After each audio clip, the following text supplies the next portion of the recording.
पंडित जी अस्सलाम वालेकुम। यह मेरा पहला ख़त है जो मैं आपको भेज रहा हूँ। आप माशाल्लाह अमरीकनों में बड़े हसीन माने जाते हैं, लेकिन मैं समझता हूँ कि मेरे नाक नक्श भी कुछ ऐसे बुरे नहीं हैं। अगर मैं अमेरिका जाऊँ तो शायद मुझे हुस्न का रुतबा अता हो जाए, लेकिन आप भारत के प्रधानमंत्री हैं और मैं पाकिस्तान का महान कथाकार। इन दोनों में बड़ा अंतर है। बहरहाल हम दोनों में एक चीज़ साझा है कि आप कश्मीरी हैं और मैं भी। आप नेहरू हैं, मैं मंटो।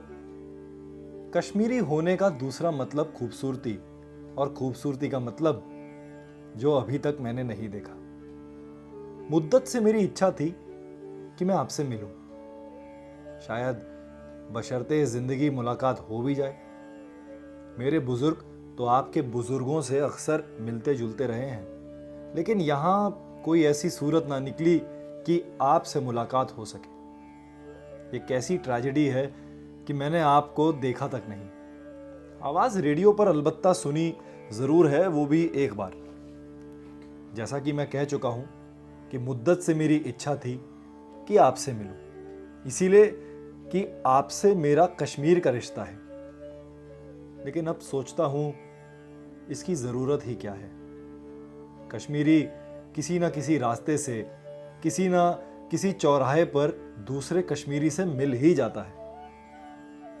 आप किसी नहर के करीब आबाद हुए और नेहरू हो गए, और मैं अब तक सोचता हूं कि मंटो कैसे हो गया। आपने तो खैर लाखों बार कश्मीर देखा होगा, मुझे सिर्फ बनिहाल तक जाना नसीब हुआ है।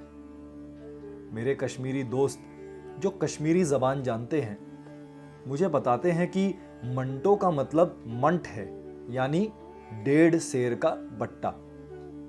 आप यकीनन कश्मीरी जबान जानते होंगे। इसका जवाब लिखने की अगर आप जहमत फरमाएंगे तो मुझे जरूर लिखिए कि मंटो नामकरण की वजह क्या है। अगर मैं सिर्फ 1.5 सेर हूं तो मेरा आपका मुकाबला नहीं। आप पूरी नहर हैं और मैं सिर्फ 1.5 सेर।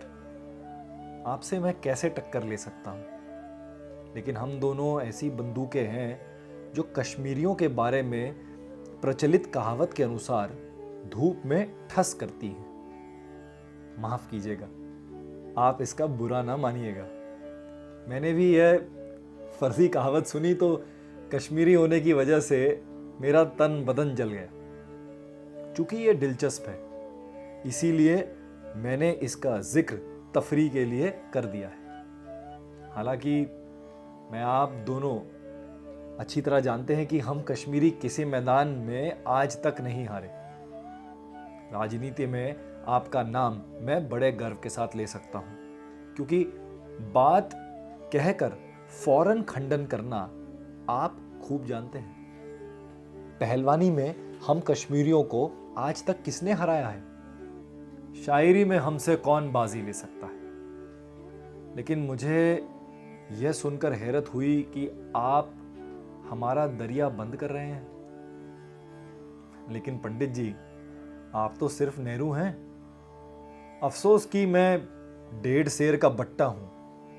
अगर मैं 30-40 हजार मन का पत्थर होता तो खुद को इस दरिया में लुढ़ा देता कि आप कुछ देर के लिए इसको निकालने के लिए अपने इंजीनियरों से मशवरा करते रहते।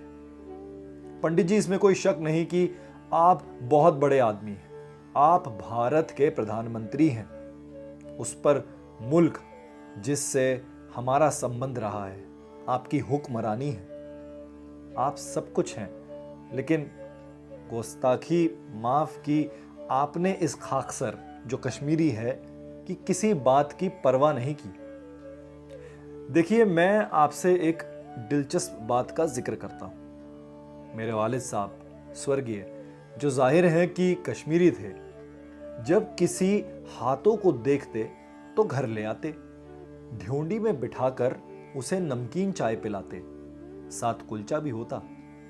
इसके बाद वे बड़े गर्व से उस हाथों से कहते, मैं भी काशर हूं। पंडित जी, आप काशर हैं। खुदा की कसम, अगर आप मेरी जान लेना चाहें तो हर वक्त हाजिर है। मैं जानता हूं, बल्कि समझता हूं कि आप सिर्फ इसलिए कश्मीर के साथ चिमटे हुए हैं कि आपको कश्मीरी होने के कारण कश्मीर से चुंबकीय किस्म का प्यार है। यह हर कश्मीरी को, चाहे उसने कश्मीर कभी देखा हो या ना देखा हो, होना चाहिए। जैसा कि मैं इस खत में पहले लिख चुका हूं, मैं सिर्फ बनिहाल तक गया हूं। कद, बटौत, किश्तवाड़, ये सब इलाके मैंने देखे हैं, लेकिन हुस्न के साथ मैंने दरिद्रता देखी। अगर आपने दरिद्रता को दूर किया है तो आप कश्मीर को अपने पास रखिए, मगर मुझे यकीन है कि आप कश्मीरी होने के बावजूद उसे दूर नहीं कर सकते, इसलिए कि आपको इतनी फुर्सत ही नहीं है। आप ऐसा क्यों नहीं करते? मैं आपका पंडित भाई हूं, मुझे बुला लीजिए। मैं पहले आपके घर शलजम की शब देग खाऊंगा, इसके बाद कश्मीर का सारा काम संभाल लूंगा। ये बख्शी वगैरह अब बख्श देने के काबिल हैं। अव्वल दर्जे के 420 हैं। इन्हें आप खामखा अपनी जरूरतों के मुताबिक आला रुतबा बख्श रखा है। आखिर क्यों?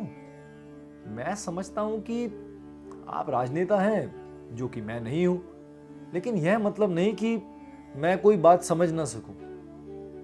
आप अंग्रेजी जबान के लेखक हैं, मैं भी यहां उर्दू में कहानियां लिखता हूं, उस जबान में जिसको आपके हिंदुस्तान में मिटाने की कोशिश की जा रही है।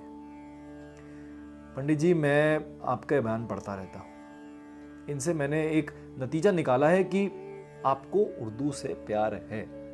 लेकिन मैंने आपकी एक तकरीर रेडियो पर, जब हिंदुस्तान के 2 टुकड़े हुए थे, सुनी। आपकी अंग्रेजी के तो सब कायल हैं, लेकिन जब आपने नाम निहाद उर्दू में बोलना शुरू किया तो ऐसा मालूम होता था कि आपकी अंग्रेजी तकरीर का तुजुर्मा किसी ने ऐसे किया है जिसे पढ़ते वक्त आपकी जबान का जायका दुरुस्त नहीं था। आप हर फिक्रे पर उबकाइयां ले रहे थे। मेरी समझ में नहीं आता कि आपने ऐसी तहरीर पढ़ना कबूल कैसे की। यह उस जमाने की बात है जब रैडक्लिफ ने हिंदुस्तान की डबल रोटी के 2 तोश बनाकर रख दिए थे, लेकिन अफसोस है कि अभी तक वो सेके नहीं गए। उधर आप सेक रहे हैं, इधर हम। लेकिन आपकी हमारी अंगीठियों में आग बाहर से आ रही है।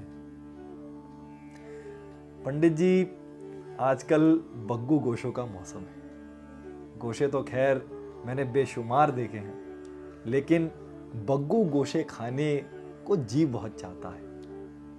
यह आपने क्या जुल्म किया कि बख्शी को सारा हक बख्श दिया कि वह बख्शीश में भी मुझे थोड़े से बग्गू गोशे नहीं भेजता। बख्शी जाए जहन्नुम में और बग्गू गोशे नहीं, वे जहां हैं सलामत रहे।